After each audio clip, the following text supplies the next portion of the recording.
Welcome to the Bias Buzz podcast, special edition. My guest today is Beverly Hallberg, the president of the District Media Group. Welcome, Beverly. Thank you for having me. Well, let's start off before we get into the subjects we're going to talk about. Why don't you tell us a little bit about District Media Group? Yeah, so District Media Group, it was founded in 2008, and the purpose of what we do is try to help people communicate effectively.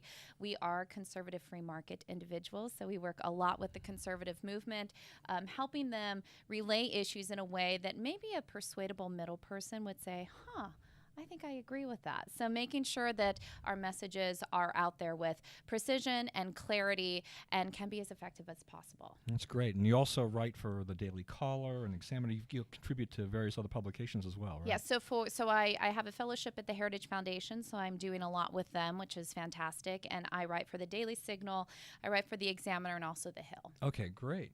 All right, well, let's get into the topic. So you were at the Women's March on D.C., a fabulous event, I'm sure. We're coming right after the inauguration. There was a lot of pink. Yeah. I'll say that. So give me some of your thoughts about this.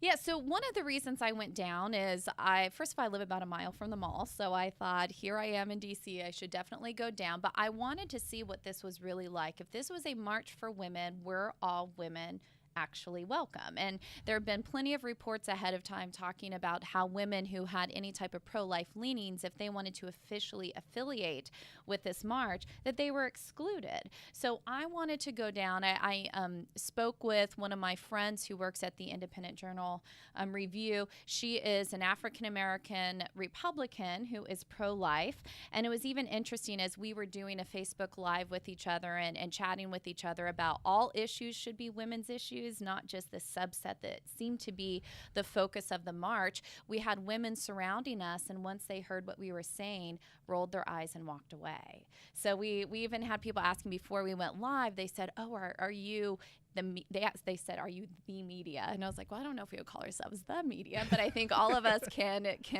accurately or effectively speak in the media these days. But once they heard what we were saying, we were shunned by those who had gathered around us. And it seemed that I saw news reports too. So it was the New Wave Feminist group, and Students for Life as well. Yeah, and the New Wave Feminists had actually been listed as a co-sponsor initially until they found out to their horror that these women were actually pro-life, and they couldn't have that in this women's event, right? Exactly. So that's really the question I have. Not only why are women who are pro-life, why are they excluded from this? But in my opinion, the signs that I saw really had two main focuses. So there was the focus of just anti-Trump, and then there was the focus of abortion. So reproductive rights seemed to be, the signage itself, that's where the focus really was. And I was glad I didn't have a young girl with me because honestly, it's very vulgar words written on the signs themselves. That's a good point too, because my wife had a friend of hers she saw on Facebook that she was going to go down to the march, and she was thinking about taking her young children, which made my wife kind of livid at that point in time. Didn't realize that this friend of hers might be considered maybe that liberal. Though, a lot of the women I think they consider this the woman's thing and not necessarily conservative versus liberal at first. So a lot of people get kind of sucked into these things.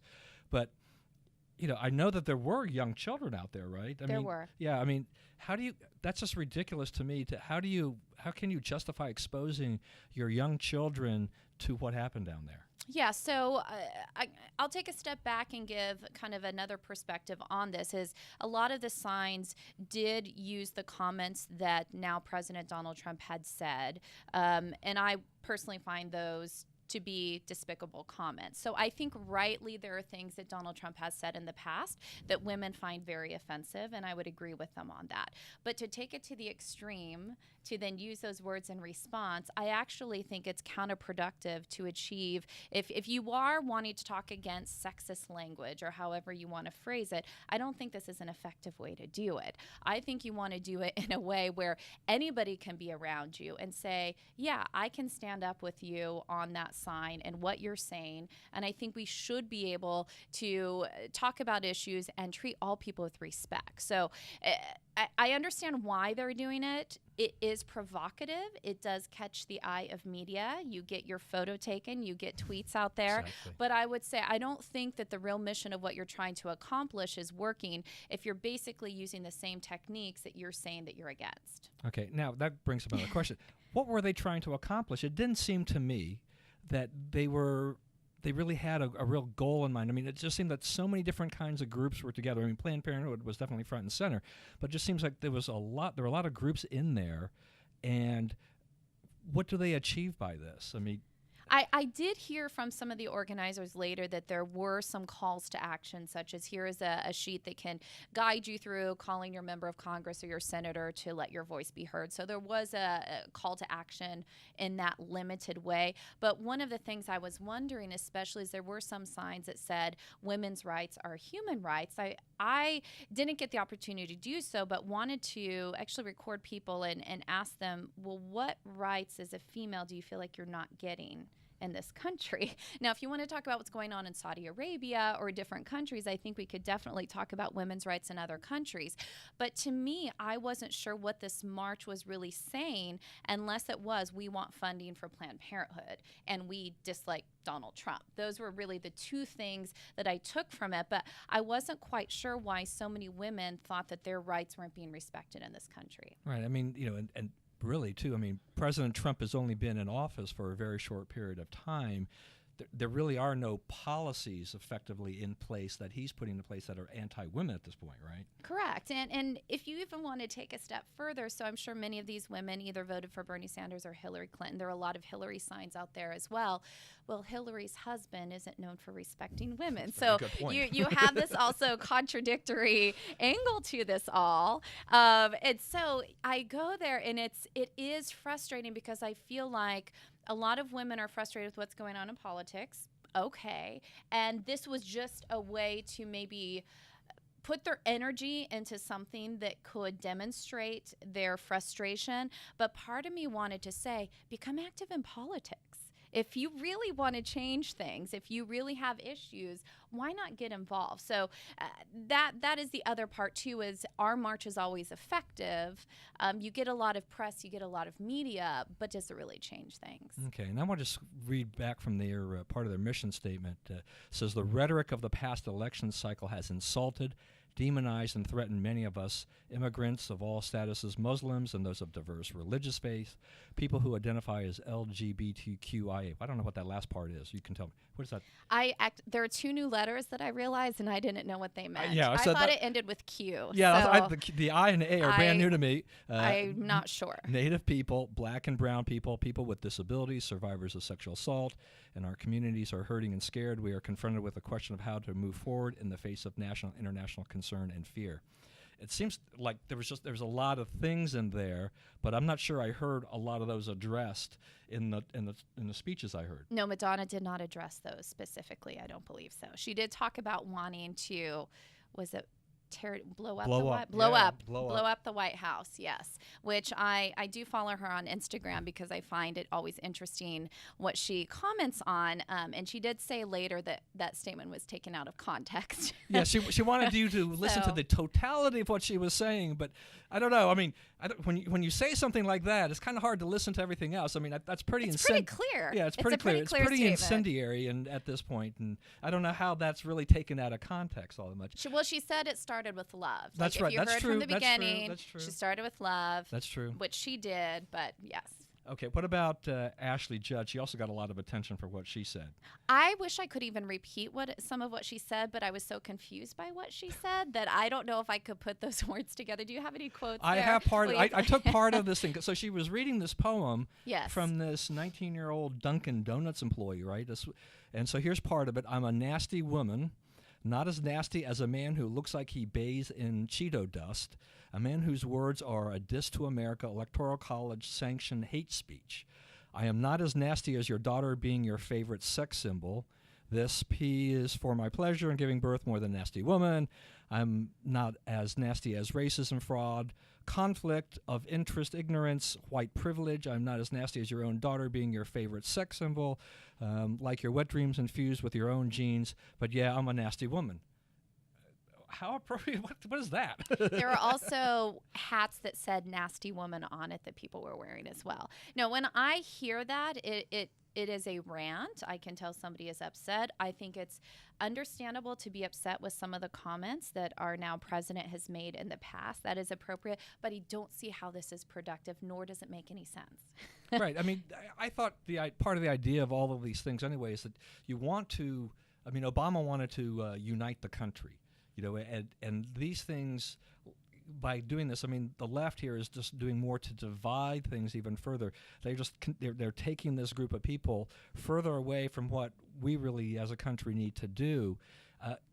What do you know, if anything, about who was behind this in terms of like funding? Have you seen? George Soros apparently was a big funder. Planned Parenthood was behind this greatly. So there's definitely a big push. And I would even say, I do think the numbers were surprising. So in D.C., I think it's pretty understandable why there was a large crowd, because when you take a look at voting in Washington, D.C., it has the highest percentage per capita for Hillary. So you're talking about a very liberal city to begin with.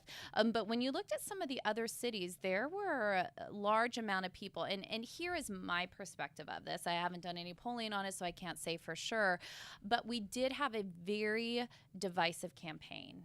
Election season, in my opinion, where it seemed, even with the rhetoric, it was very much people against each other. So I think there was a lot of shock that so many individuals across this country were hurting and were as angry as they were, and were just shocked that Donald Trump won the presidency. So I think you have the other half of the country not knowing what to do and saying, let's go march. Let's go march. I think that's why you had such a high turnout. Yeah, it's something to do. I mean, actually, and CNN had an interesting little graphic, I guess, and they took the March numbers and they basically figured out, and I don't know how they figured this out, they estimated where the marchers were coming from state by state. So, and the heaviest concentration, which makes sense, was Maryland, D.C., Virginia. I mean, it's right here. You might as well show up. New York, they had in at 14%, came from New York, 5% from California, where I believe you were from. I'm originally. Yeah, people ask me how I can be a conservative in D.C., and I let them know I grew up near San Francisco. So it's what I know. Whatever they do there, I was the opposite. Yeah. So that was interesting. But when I looked at that, and then I think Ohio, and I added that up, I did a just rough calculation. It was like 50-60% of the people who attended were from these pretty blue states. I mean, Virginia is, I guess, still kind of purple, but you had this. And then if you look at Texas, like 1%. If you look at some of the heartland, 0.3 or something like that. Just very, very small numbers. So to me, this is a lot like maybe the election in a lot of ways.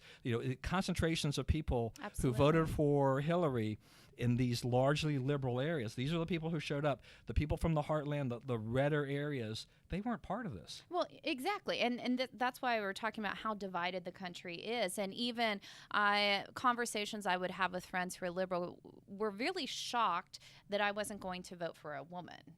And I explained, so I'm not going to vote for someone just because they're female. I actually think that is sexist, that there is even that perception. So I think a lot of this, and people viewed Hillary losing as being anti-woman. And you have to dissect the two. You can't just say because Hillary lost is because she was a woman.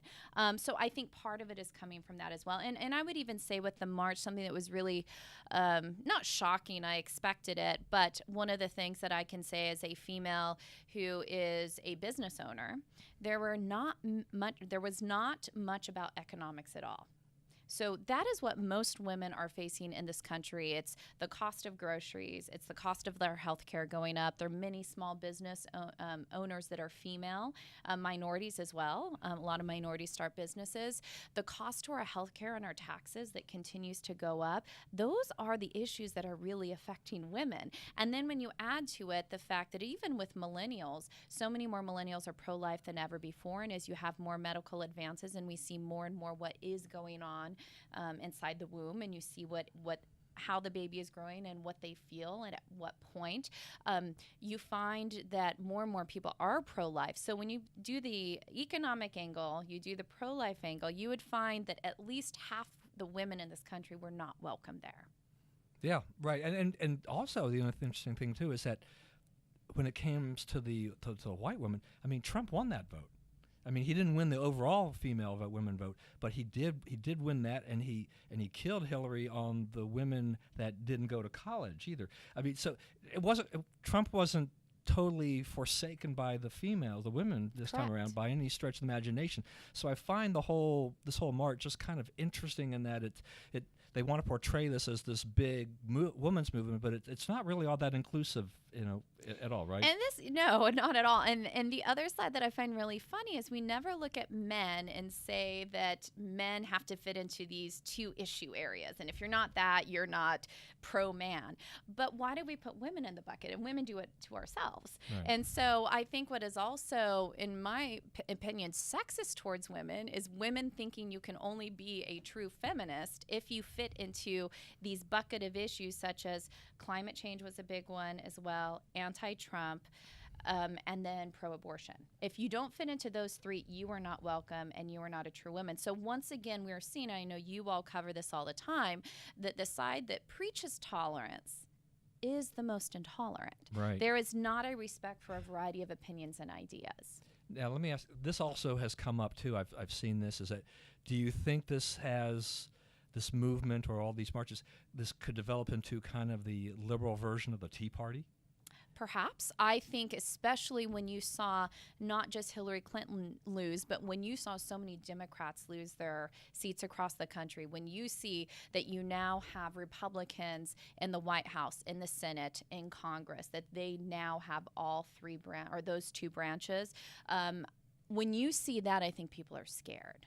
And I think Democrats were reeling back. And I think this has a lot to do with putting up a candidate, Hillary Clinton, who was not a good candidate. And there was so much division, even in the primary, of course, between her and Bernie Sanders. I think many people were upset that Hillary Clinton was the chosen one. It was owed to her, however you want to say that. So I think Democrats have been trying to figure out, how do we gain footing again? I mean, this has rocked their world. So I think part of this is you're going to see many Democrats, I think, looking to women and especially these marches as the energy they need to maybe say, hey, we can have our own Tea Party moment. Do you think that, I mean, Hillary wasn't there. Do you think that she wasn't going to be welcome there? She decided, I've had enough with this. I don't want to be, she did tweet, I guess, or something, that she found the pictures that they were awe-inspiring. Mm-hmm.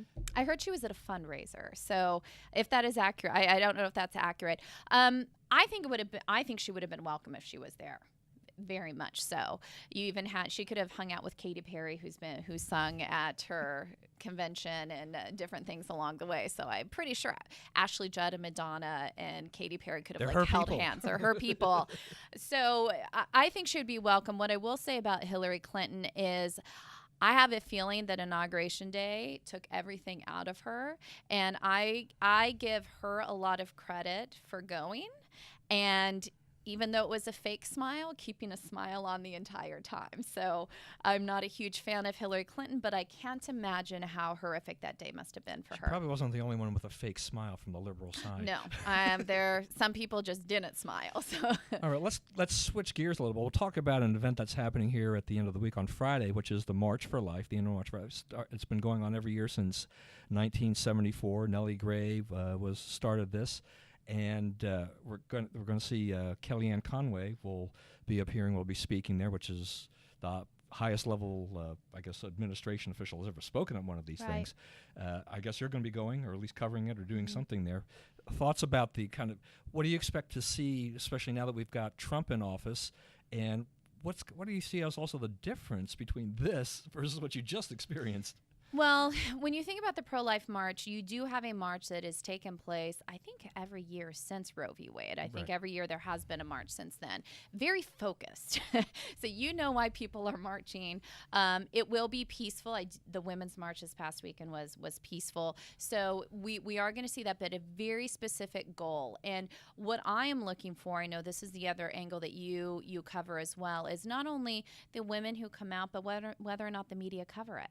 And that's what we usually find is that they don't. So I think you're going to see a huge difference between what we saw from the Women's March on Saturday and then this Women's March, the pro-life march that is going to be going on Friday. And this is really the power of social media. So I think the fact that we can get that out there is very important. What I do think is great or interesting about Kellyanne Conway going is that I don't think President Trump on many social issues in his past has been what people would say is very conservative. Right. So there's been a lot of unknowns what he will do. He's already made an executive order about funding, international funding for abortion. So that was one that he did. And now we're moving forward with Kellyanne Conway being there. I think a lot of this is led by Mike Pence, to be honest with you, the vice president. So I don't know what's going to happen in general, but I'm looking for a very positive large response on Friday, especially after the Women's March on Saturday. Yeah, I'm hoping for. Yeah, I agree with you on this. I mean, I think that the crowds have been growing tremendously over the years for this, and I expect to see a lot of energy, maybe even more so than I've seen in the past, because now I think there's a lot of hope on the side of the pro-life movement. We've got everything in place, right now. Let's not blow it. We've got an opportunity here, and we've got it, and as you mentioned, Trump, by starting to sign off on this international Planned Parenthood, not funding it, he's already starting to keep some of these promises that he had talked about during the campaign, and things that conservatives probably were a little bit leery of. They probably weren't sure whether or not he was going to go through with this. But, there's confidence in it. I think with Mike Pence behind him, we are going to see a much more pro-life agenda in this administration than I would have imagined months ago, before he selected Pence, and it's going to be great to see how this all plays out, coming up on Friday. And I don't know, I guess I'll be kind of curious as to what the liberals' reaction to this will be. I do expect that the media might show more interest this year than most years, though. And I hope so. Yeah. And I would even say for those of us who are pro-life, and this is what I do try to focus on within my company, is to make sure that we don't do what I call the verbal version of body parts on the sign, Yeah. meaning that there are a lot of women out there who've been lied to about abortion and had them. I do think that, as I say, there are a lot of women who are silently suffering when you think about how many women have had abortions. And when you see the medical advances and when you know how you feel probably on what would have been the birthday of your child every year, when you face that, I think you have to face too, and what the pro-life march brings is face that you did kill your baby. And I think that's a hard thing. So I think sometimes why there is this very vitriolic response to anybody who is pro-life is because what somebody is dealing with themselves. And I've seen a lot of progress with this, and one of the things I do see a lot of positive movement on in the pro-life movement is realizing obviously we want to protect babies, we want to protect children, we want to protect life, but this has been very damaging, mostly to women in our country who have gone through with abortions, many because they were forced to. Because they felt like they had no other option. So I think we have to take that into account as we're talking about the pro-life movement. And I think we could get a lot further if we meet people with they're in pain. There are a lot of people who are in pain because they've made this decision. I'm going to ask you to put out that crystal ball here, because we have no idea, obviously, of what's going to happen. But this is all a result of Roe v. Wade. President Trump, now we're expecting a nomination potentially next week of a Supreme Court justice to replace Justice Scalia. So we're expecting that to be a conservative judge. Do you think, somewhere here in the next 4 years at least, that we will see some movement that Roe v. Wade will be reversed? I can't even speculate because there's so many unknowns, not only with this administration, but who that person is and where that goes. What I will say is that regardless of what happens to Roe v. Wade, I really view this as what we have to do is present the information out there, what really goes on. I think this is a heart change because even if Roe v. Wade is overturned, I still think that there will be abortions. So I think sometimes we get so stuck in what the legal aspect is, where we see movement and millennials becoming more pro-life just because of what they see. So I'm going to leave that to the legal experts. What I will say, I think the better we can talk about these issues and show compassion with it and have more information and more knowledge and having more people wanting to adopt and more people helping with crisis pregnancy centers, that we get further by doing that. All right. Well, finally, just your advice to the Trump administration. Oh gosh, on this issue or on just this in issue general? or anything, whatever moves you. So I'll be a little transparent here. I have struggled with this communication all along, mostly because I believe that you get further by talking with people than talking at people. Now, he has a unique brand that he's been able to do this, and it's worked for him. But what I would really like to see is healing, not only with him talking to different groups of people, which he did yesterday, had a very busy and productive day yesterday, but also in the way he talks with people. So leave personal attacks aside. You can talk about whether or not you liked what Meryl Streep said, but why attack her acting skills? Most people think she's a pretty good actress. Right. So leave some of those attacks alone and focus on the policy issues. And I would say try to bring people together with the words you use as well. All right. Should he keep tweeting? Personally, I don't think so, but I think it's been effective to get around mainstream media that does not want to present him in a positive light. I would say at least don't do it at 3 a.m. and at least have numerous pairs of eyes making sure you should. I didn't even see a tweet from him yesterday. See, he was so busy. That's right. Maybe you just keep him busy and then he can't. I think that's the solution. Well, thank you so much for coming, and that was a great discussion, I think. And so we'll join us tomorrow when we get back to our regular edition of the Bias Buzz podcast. And what are you doing tomorrow at Heritage? Tomorrow, yes, I will be at Heritage tomorrow. I'm there every Wednesday working on talking points, taking people through mock media interviews, getting them ready to go. And if anybody is interested, we will be doing a Facebook Live from the Pro-Life March. So District Media Group, the Facebook page, if you want to check us out there. And on Twitter, it's at District Media DC. Great. And say hello to, I'm going to say, is it DMG Ray? Dre, my little English bulldog. He could have come today. I didn't know. He's at home sleeping. But no, he does join our Facebook at times. So if you like dogs. He's got his own Twitter handle. So I have to throw all these little extras in at the end. He's more popular than me, so I just throw that in there. All right. Well, thanks again, and thanks for watching, and we'll see you tomorrow on a regular broadcast.